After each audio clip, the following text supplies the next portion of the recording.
సుమారు ఉదయం 8:55 గంటల టైంలో మాకు మా ఫైర్ స్టేషన్కి ఒక కాల్ వచ్చిందని ఇట్లా ఫైర్ యాక్సిడెంట్ జరిగింది కొత్త ఆటా నగర్లో అని చెప్పేసి మేము సీన్లోకి వస్తూ ఉన్నప్పుడే దూరం నుంచే ఈ డెన్ స్మోక్ అనేది వస్తూ ఉంది. దూరం నుంచే మాకు అసెటైన్ అయిపోయింది. సో ఇది మేజర్ ఫైర్ అవుతుందని మేము స్పాట్లోకి రాకముందే నియరెస్ట్ ఫైర్ స్టేషన్స్ అటు గన్నవరం కానీ ఇటు ఉయ్యూరు కానీ విజయవాడలో ఇంకో 2 ఫైర్ టెండర్స్ కానీ మొత్తం 5టికి కూడా ప్యారలల్గా ఇంటిమేట్ చేస్తూ ఆ కామినేని హాస్పిటల్ రోడ్లోకి ఎంటర్ అయ్యి కొంచెం ముందుకు రాగానే మాకు అర్థమైంది అది సీరియస్ ఫైర్ అవుతుంది గ్యారెంటీ. కానీ మేము ఫైర్ స్పాట్లోకి రాకముందే మిగతా బండ్లకు కూడా టర్న్అవుట్ ఇచ్చాం. టర్న్అవుట్ ఇచ్చి ఫైర్ స్పాట్లోకి వచ్చి కూడా దాదాపుగా మీరు చెప్పినట్టుగా ఒక సుమారు గంటన్నర సేపు కూడా ఫోమ్తో, ఎందుకంటే అది పెట్రోకెమికల్, ఇది మడ్ ఆయిల్ రీసైక్లింగ్ ప్లాంట్ కాబట్టి వాటర్ ఇస్తే ఫైర్ సప్రెస్ కాదండి.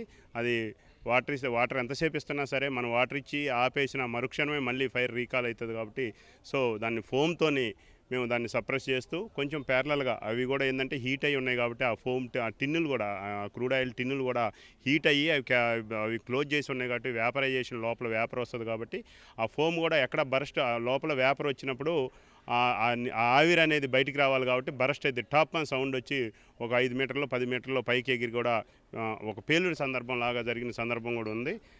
ఆ విధంగా వాటిని అట్లా పేలుతూ ఉన్నా కూడా మల్టీ యాక్సెస్లో 4 డైరెక్షన్లో బండ్లు పెట్టుకొని ప్యారలల్గా ఫైర్ ఫైటింగ్ చేసుకుంటూ మేము దీన్ని ఫైర్ సప్రెస్ చేసాం. ఇక్కడ